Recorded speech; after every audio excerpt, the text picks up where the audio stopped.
더 올려주시겠어요? 창세기 21장입니다.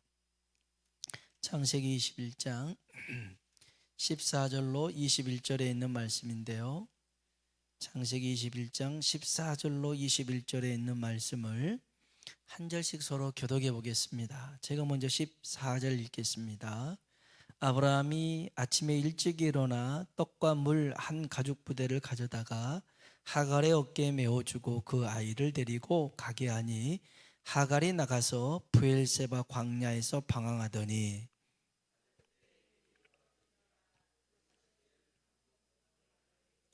이르되 아이가 죽는 것을 참아보지 못하겠다 하고 하살 한 바탕 거리 떨어져 마주 앉아 바라보며 소리내어 우니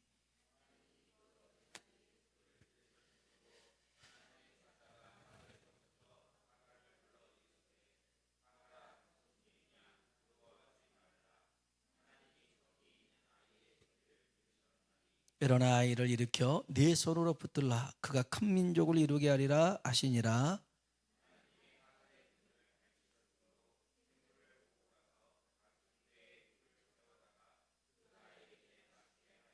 하나님이 그 아이와 함께 계심에 그가 장성하여 광야에서 거주하며 활 쏘는 자가 되었더니 그가 바란 광야에 거주할 때에 그의 어머니가 그를 위하여 애굽 땅에서 아내를 얻어 주었더라. 아멘.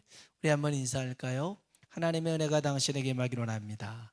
하나님의 은혜가 당신에게 임하기를 원합니다. 아멘. 한 번 더요. 하나님이 당신에게 복 주시기를 원합니다. 하나님이 당신에게 복 주시기를 원합니다. 아멘. 오늘부터 사순절이 시작됩니다. 이 사순절은요, 구약을 믿는 유대교회는 이 사순절이라는 건 없습니다. 그러니까 구약에 사순절이라는 절기는 없어요.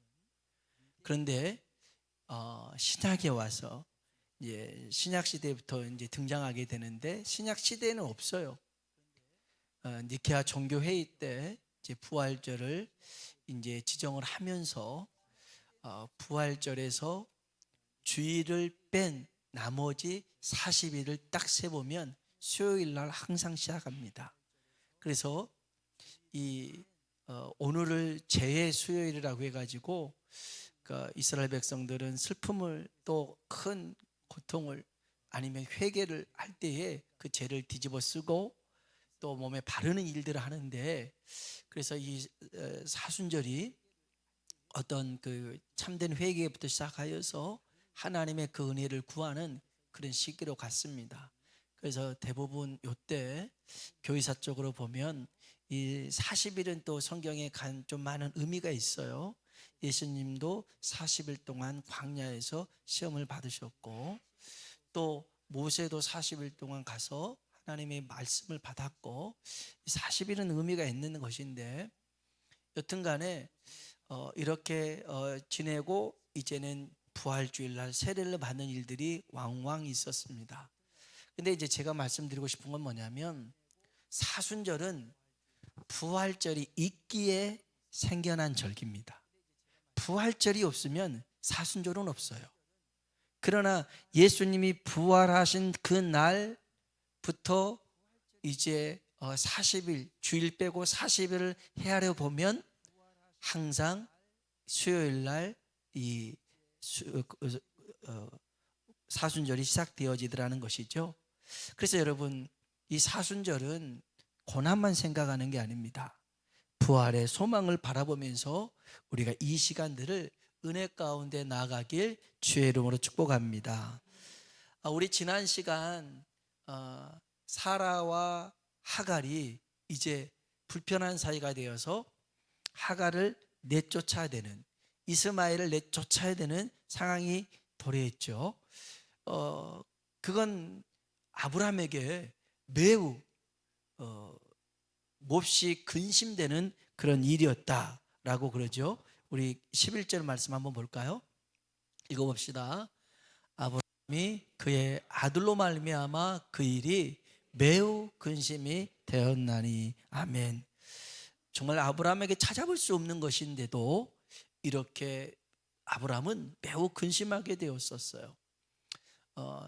단지 이스마엘에 대한 아비로서의 책임을 다하지 못한 부분도 있었겠으나 갈라디아서의 말씀 속에서 우리는 이스마엘은 육체의 소욕을 상징하고 이삭은 약속, 성령의 소욕을 설명하니까 성령을 따라가야 될 사람이 육체의 소욕에 발목이 잡혀서 주저앉으면 안 된다는 것이었죠. 그런 의미였습니다. 여러분, 하나님의 나라, 천국, 하늘의 복은요 육신으로 얻을 수가 없어요. 우리 예수님도 이렇게 말씀하셨어요. 육신으로 난 것은 육이요 영으로 난 것이 영이다. 요한복음 3장 6절 한번 볼까요? 읽어봅시다. 육으로 난 것은 육이요 영으로 난 것은 영이니. 아멘. 이 육신을 가지고서는 하늘을 갈 수가 없다라는 것이죠. 이 육신을 가지고서는 하늘의 복을 담을 수가 없다라는 것이죠. 영으로 거듭나고 변화돼야 되더라는 것입니다. 그래서요 여기 5절에 보면 요한복음 3장 5절 읽어볼까요? 예수께서 대답하시되 진실로 진실로 내게 이르노니 사람이 물과 성령으로 나지 아니하면 하나님의 나라에 들어갈 수 없느니라. 아멘. 거듭나야 성령의 사람이 되어야, 그러니까 우리가 하나님 나라를 들어갈 수 있고 하늘의 복을 누릴 수가 있더라는 것입니다. 그래서 이거를 비유적으로 보면 우리의 육체의 소욕과 성령의 소욕이 충돌합니다. 이건 로마서 7장에도 그래요. 바울 안에 육체의 그런 정욕을 쫓아 살아가고자 하는 마음과 성령을 따라 살아가고자 하는 마음이 충돌하고 있더라는 거예요.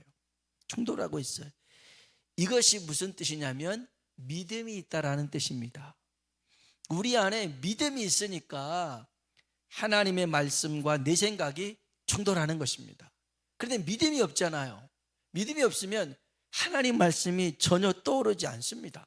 그냥 내 생각대로, 내 감정대로, 내가 원하는 대로 가는 겁니다. 그런데 내 안에 하나님의 말씀이 있고 내 안에 믿음이 있어서 이게 막 충돌하잖아요. 성령의 생각과 갈등을 일으키잖아요. 이건 은혜가 있다라는 뜻이에요. 이렇게 하면 안 되는데 이 마음속에 갈등이 생기잖아요. 이거 하나님이 안 기뻐하시는데, 알면서 넘어질 수도 있지만 전에는 그런 갈등조차도 없었는데 우리 안에 갈등이 생겼다? 그것은 믿음이 생겨났더라는 거예요. 여러분, 갈등으로 충돌할 때 해결할 방법은 있어요. 따라합시다. 나를 버리고 주를 따라가자. 아멘. 이거는 참 따라하기는 쉬운데 살기가 어렵잖아요. 내 생각을 버리고 주님 뜻 따라가야죠. 아는데 막상 겪어보면 안 되는 거예요. 잘 안 돼요. 그래서 날마다 우리가 죽어야죠. 바울의 고백처럼 우리는 날마다 죽고 날마다 성령님을 쫓아 살아가는 우리가 되길 주의 이름으로 축복합니다. 아브라함은요 결국 14절에 보니까 하갈과 이스마엘을 내쫓습니다. 아주 어찌 보면 매정한 남편이고 아버지겠죠. 14절 한번 볼까요? 읽어봅시다. 아브라함이 아침에 일찍 일어나 물 한 가죽 부대를 가져다가 하갈의 어깨에 메어주고 그 아이를 데리고 가게 하니 하갈이 나가서 부엘세바 광야에서 방황하더니. 아멘. 참 이렇게 봤을 때 아브라함이 이런 사람이었나 전 생각이 들더라고요. 떡하고 물 한 가죽 부대만 고작 준 거예요. 그래도 같이 산 정이 있잖아요. 그래서 물통을 새 마차나 이렇게 담아주든지 떡도 막 엄청나게 싸주든지 그래야 되는데 그냥 며칠 먹을 떡하고 며칠 마실 물 한 가죽 부대만 어깨에 메주고 떠나보내니 참 너무 매정한 것 같아. 너무 매정한 것 같아. 여튼간에 이제 하갈과 이스마엘이 그렇습니다. 어디로 가야 될지를 몰라요. 어떻게 살아야 될지도 몰라요. 기가 막힌 상황입니다. 걸었어요. 무작정 걸었어요. 걷다 보니까 부엘세바 광야에 도달하는데 거기서 계속 헤맵니다. 길이 나오지도 않고 집도 보이지도 않고 마을도 없고, 그래서 가다가 떡은 다 먹고 물은 다 떨어지게 됐어요. 그러니까 이 이스마엘도 이제 지치기도 하겠죠. 뭐 청소년이었지만 그래도 지치기도 하고, 그래서 남을 그늘 안에 두고 이 하갈은 좀 떨어져 가지고 대성통곡을 합니다. 대성통곡을 해요. 근데 솔직히 말해서 작은 일로 시작된 거잖아요. 이스마엘이 이삭을 툭 한 대 때린 이 일로 시작된 건데, 야, 나한테 이럴 수가 있나, 내 자식한테 이럴 수가 있나, 온갖 서러움이 굽벅쳐가지고 대성통곡을 합니다. 한번 봅시다. 15절 16절입니다 15절 16절을 보겠습니다. 읽어볼까요? 가죽 부대에 물이 떨어진지라 그 자식을 감목 덤불 아래에 두고 이르되 아이가 죽는 것을 참아보지 못하겠다 하고 하살 한바탕 거리 떨어져 마주 앉아 바라보며 소리내어 우니. 아멘. 하살을 쏘아서 한 날아가는 거리만큼 떨어져 가지고 그렇게 울기 시작합니다. 아무도 어느 누구도 관심을 줄 수도 없어요. 주변에 사람도 없으니까. 세상에 버림받은 그런 모자가 된 거죠. 그런데 이때 하나님의 사자가, 하나님의 천사가 나타납니다. 무슨 일이냐? 두려워 말아라. 하갈을 부르죠. 그러면서 하는 말이 이 말입니다. 17절 봅시다. 17절 읽어볼까요? 하나님이 그 어린아이의 소리를 들으셨으므로 하나님의 사자가 하늘에서부터 하갈을 불러 이르시되 하갈아 무슨 일이냐, 두려워하지 말라. 하나님이 저기 있는 아이의 소리를 들으셨나이다. 아멘. 들으셨나니? 하나님이 저기 있는 아이의 소리를 들었대요. 하갈도 울면서 외쳤겠지만 하나님이 하갈의 소리를 들은 게 아니라 이스마엘 소리를 들었대요. 이스마엘 소리를 들었대요. 그리고 더 나아가 하나님이 이스마엘과 함께 하겠다, 이런 말씀도 하셔요. 20절 봅시다. 20절 읽어볼까요? 하나님이 그 아이와 함께 계심에 그가 장성하여 광야에서 거주하며 활 쏘는 자가 되었더니. 아멘. 하나님이 이스마엘과 함께 있더라는 것입니다. 함께 있어요. 지금도 중동 지역에서는 이 이스마엘과 오랜 싸움을 싸우고 있는, 이스라엘과 오랜 싸움을 싸우고 있는 팔레스타인, 요 후예들이 이스마엘 후손들입니다. 지금도 뭐 이제 뭐 그 가자 지구는 좀 그때는 지금을 성경 시대에 보면 블레셋에 속해 있지만, 아무튼 그 하나님의 백성들을 괴롭히는 데 있어서 정말 이 이스마엘 후손들이 너무너무 힘들게 했어요. 우린 생각하잖아요. 그때 차라리 없애버렸으면, 하갈과 이스마엘을 그냥 도와주지 않고 죽였으면 그 이스라엘의 후손, 그 이삭의 후손들이 편안하게 살 수 있지 않을까. 우리 가끔 그런 생각 안 합니까? 악인을 다 죽여버리면 착한 사람들만 살면 얼마나 좋을까. 세상에 이런 흉악한 사람이 있나, 이런 자식이 있나. 뭐 좀 이번 설에도 또 그 자식이 어머니를 또 죽이는, 그런 술 먹어서 죽이는 일도 있고, 돈 안 준다고 그러고 잔소리 한다고. 참, 그런 사람은 아예 태어나지 않겠으면 얼마나 좋을까. 그런 생각들을 가끔 해보는데, 여러분 여기서 우리가 기억해야 될 게 하나가 있어요. 하나님은 이스라엘만 아끼시는 게 아니라 그 하나님께서 만드신 모든 세계를 아끼고 사랑하신 줄로 믿습니다. 우리만 사랑하시는 하나님이 아니죠. 우리도 사랑하시는 하나님입니다. 우리를 사랑하시지만 세상의 모든 것을 사랑하시는 하나님입니다. 그래서 요한복음 3장 16절에도 하나님이 세상을 이처럼 사랑하사 독생자를 주셨으니, 여기 세상은 우리만이 아니에요. 성도들만, 교인들만이 아니에요.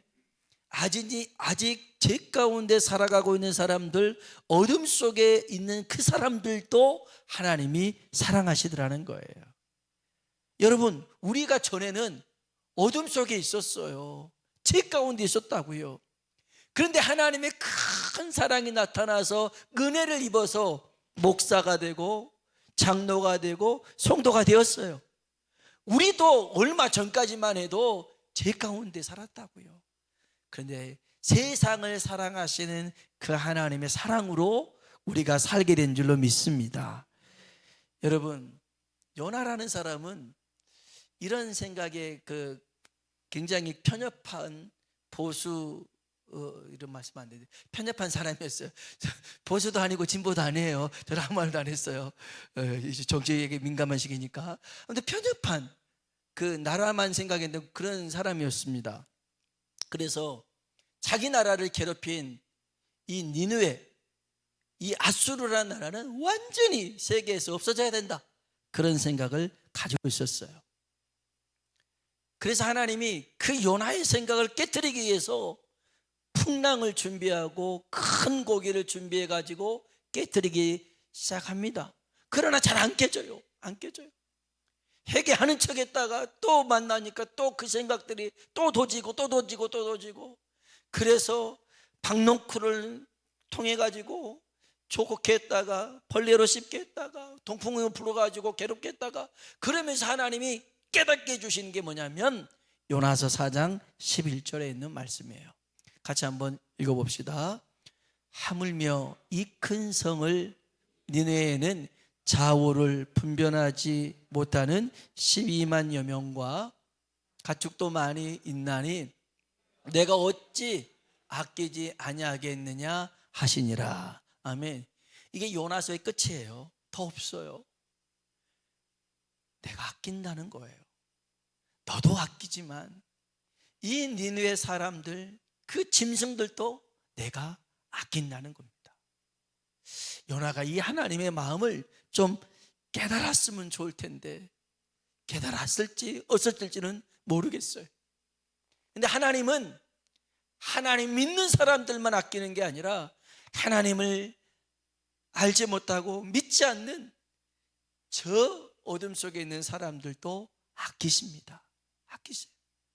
그 중에 한 사람이 하나님께로 돌아오면 얼마나 하나님이 기뻐하시는지 천국에 들어와 있는 그 의인 100사람보다 더 기뻐 얘기하고 있습니다. 여러분, 그래서요, 오늘 저와 여러분이 정말 하나님의 그 마음을 알 수 있는 은혜가 있길 주의 이름으로 축복합니다. 하나님은 하나님이 만드신 모든 세계를 사랑하시고 아끼십니다. 들에 핀 꽃, 이름 모를 꽃들도 있죠. 공중에 나는 새들도 있습니다. 별로 관심 두지 않지만 하나님은 다 먹이시고 기르십니다. 물론 저는 이 부분 아멘 하지만 또 가끔 괴롭히는 것들도 있어요. 까치 같은 애들도 언제 한번 털로 올라가야 되거든요. 우리 탑에다가 또 까치집을 지어놔가지고 밑으로 자꾸 뭘 떨어뜨려요. 나무도 떨어뜨리고 쇠도 떨어뜨리고. 저 위에서 그래서 이제 쟤들도 잘못 자리를 잡은 거죠. 이제 그래 정리를 한번 하러 올라가야 될 텐데, 아무튼간에 하나님은 이 세상에 여러분 머리카락까지도 하나님이 다 세신 바 되신 줄로 믿습니다. 무슨 말이에요? 하나님은 큰 자나 작은 자나, 부한 자나 가난한 자나, 병든 자나 건강한 자나, 사장이나 직원이든 차이 없이 똑같이 한 영혼으로 보신 줄로 믿습니다. 마태복음 1장에 나오는 예수 그리스도의 계보가 있습니다. 거기에 등장하는 이방 여인들이 있습니다. 다말, 라합, 룻, 밧세바, 이런 여인들이 있는데요, 정말 한 사람 한 사람을 이렇게 보면 상처가 많아요. 정말 굴곡진 인생을 살았습니다. 그런데 하나님이 그들도 돌보시더라는 거예요. 약하니까 쳐다보지 않는 게 아니라 오히려 더 귀하게 감싸게 여겨주시더라는 것입니다. 여러분, 하나님은 우리가 실수하고 실패하고 넘어지고 쓰러져도 우리를 사랑하십니다. 이사야 1장에 보면요, 우리가 하나님을 떠납니다. 하나님을 버립니다. 죄악 가운데 빠집니다. 세상을 사랑합니다. 그래서 하나님이 진노하십니다. 하나님이 징계하십니다. 그런데 이사야 43장 1절에서는 뭐라고 하냐면, 한번 볼까요? 읽어봅시다. 야곱아, 너를 창조하신 여호와께서 지금 말씀하시느니라. 이스라엘아, 너를 지으신 이가 말씀하시느니라. 너는 두려워하지 말라. 내가 너를 구속하였고 내가 너를 지명하여 불렀나니 너는 내 것이라. 아멘. 아멘. 따라합시다. 너는 내 것이라. 아멘. 그 일장에 하나님이 얼마나 속상한 마음들을 표현했는지 몰라요. 그런데 그래도 너는 내 것이라는 거예요. 내 것이다. 우리 한번 옆 사람 보고 인사합시다. 당신은 하나님의 것입니다. 당신은 하나님의 것입니다. 하나님의 것이에요. 하나님의 것이에요. 하나님이 절대 포기하지 않고 절대 잊어버리지 않는 하나님의 것인 줄로 믿습니다. 여러분, 그래서 하나님은 이렇게 우리가 봤을 때 별 볼 일 없어 보이고 시원찮아 보여도 하나님은 그들을 아끼십니다. 돌보십니다. 또 하나 이 얘기 속에서 우리가 기억해야 될 게 있습니다. 이스마엘의 소리였습니다. 그 소리가 뭐예요? 기도입니다. 다시 볼까요? 창세기 21장 17절입니다. 21장 17절 읽어봅시다. 하나님이 그 어린아이의 소리를 들으셨으므로 하나님의 사자가 하늘에서부터 하갈을 불러 이르시되 하갈아, 무슨 일이냐? 두려워하지 말라. 하나님이 저기 있는 아이의 소리를 들으셨나니. 아멘. 그 어린아이의 소리를 들으셨대요. 그러니까 이스마엘이 기도했더라는 것입니다. 저는 하나님이 왜 이스마엘과 함께 하셨을까? 물론 하나님 모두고 아끼고 돌보시니까 그럴 수 있죠. 그런데 저는 이스마엘이 기도했기 때문에 하나님이 함께 하지 않았을까? 아브라함과 산 세월이 있습니다. 같이 산 세월 속에 배운 게 하나 있어요. 이스마엘이 이렇게 보니까 아버지가 하나님을 찾고 하나님께 부르짖고 늘 기도하는 모습을 보게 된 거예요. 그래서 이 이스마엘도 그 하나님을 찾게 됐더라는 거예요. 여러분, 자식들에게 다른 것 물려줄 것 없어도요, 기도하는 것만큼은 꼭 가르칠 수 있길 주의 이름으로 축복합니다. 기도하는 것만은 가르쳐 주세요. 그러면 어려운 순간에 하나님을 찾게 되어 있어요. 제가 주일날 어떤 아이에게 기도해 주기 전에 그런 얘기를 했어요. 너는 꼭 한 가지를 기억해야 된다. 하나님이 너와 함께 한다. 어떤 상황 속에서도 하나님이 너와 함께 하는 것을 잊어버려서는 안 된다. 반드시 기억해라. 하나님이 너와 함께 한다. 한번 따라해봐라. 하나님이 나와 함께 하십니다. 그걸 따라하게 했어요. 그러고 난 다음에 이 아이를 위해서 제가 축복하며 기도를 했습니다. 여러분, 참 그 걸음이 어디로 어떻게 흘러가고 어떤 상황을 만날지 아무도 예측할 수 없는 발걸음이었어요. 근데 중요한 사실은 우리를 만드시고 이 세상을 다스리시고 주관하시는 그 하나님이 우리의 부르짖는 기도에 귀 기울이시더라는 것입니다. 우리의 작은 신음소리에도 하나님은 응답하신 줄로 믿습니다. 응답하셔요. 여러분, 그래서 우리는 기도를 유산으로 물려줘야 됩니다. 기도하면 하나님이 들으시고 역사하십니다. 이런 하나님을 경험하는 우리 모두가 되길 주의 이름으로 축복합니다.